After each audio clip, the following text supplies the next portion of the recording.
আমি যশ খ্যাতি সম্মান সব ছেড়ে আমি কলকাতায় এসেছি প্রাণের টানে, আমি কোথায় যাবো? বাঙালি এই যে এখন যে নতুন বাংলাদেশ আমি এটা সবার আমার কি হলো না বাংলাদেশটা এখানে ভালো আছে, ভাষা নিয়ম তো ফিরে গেল, তাতে কি হচ্ছে? আমার ব্যাপারটা অন্য, ভাষা নিয়মের জন্য তো 5 লক্ষ 10 লক্ষ সবাই মিলে যদি একটা ছবি তুলে রাখা ফান্ডামেন্টালিস্ট পথে নেমে মিছিল করে। আর আমার ব্যাপারে এই হাসিনা সাহস করতে পারে,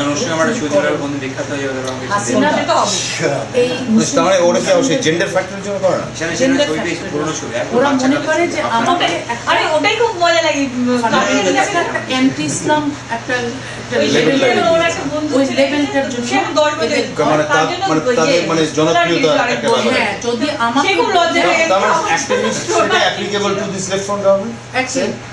মানে লেফট ফ্রন্ট গভর্নমেন্টকে এতটা না, বাংলাদেশে যতটা রিস্কি গভর্নমেন্টের জন্য মনে করছে গভর্নমেন্ট, যে তাহলে তারা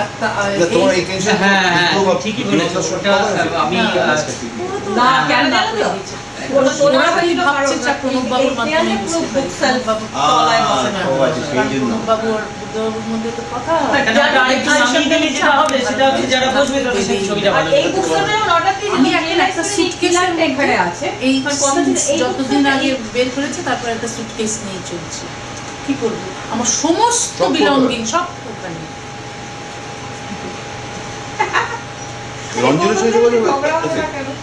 একটা অভিমান কাজ করে বাংলাদেশের ব্যাপারে, একটা অভিমান কাজ করতে যে কোথায় আমাকে, আমি তো সেফর একটা মেয়ে, ওর কোনো দল নেই, পার্টি নেই, কিচ্ছু নেই, ওকে টার্গেট করা সহজ।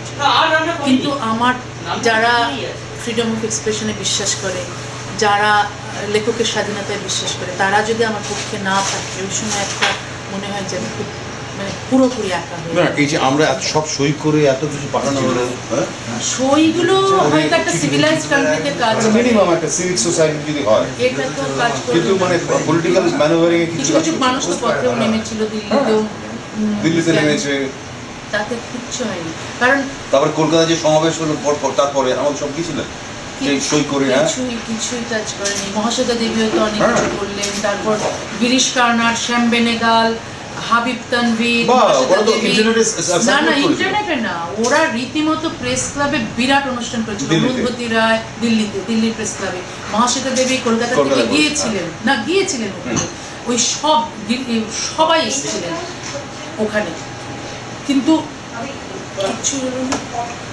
কিচ্ছু লাভ হয়নি। তো আমার ধারণা হবে এটা কি হতে পারে নাকি, এইভাবে চলতে পারে নাকি? তাড়িয়ে দিল। এখন মালায়ালাম ভাষায় আমার বই বেরোচ্ছে পরশু দিন, এখন